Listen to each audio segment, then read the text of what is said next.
Watu unasema ya unaenda na na wewe una ya kumea unaenda ule. Sasa ndo mambo gani mume wangu? Wewe unasema nini atuko. Wewe unaongea vizuri mume wangu. Yaani uko vizuri. Uko vizuri. Yaani katika watu unajua kuongea namba moja afu namba mbili nakuja mimi au namba tatu.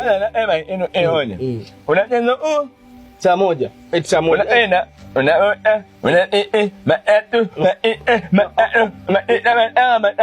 Yaani amezungumzia katika kuna 1, 2, 3, 4, 5, 6. Yaani leo unapigwa goli 7. Sio maana yake au huyo oni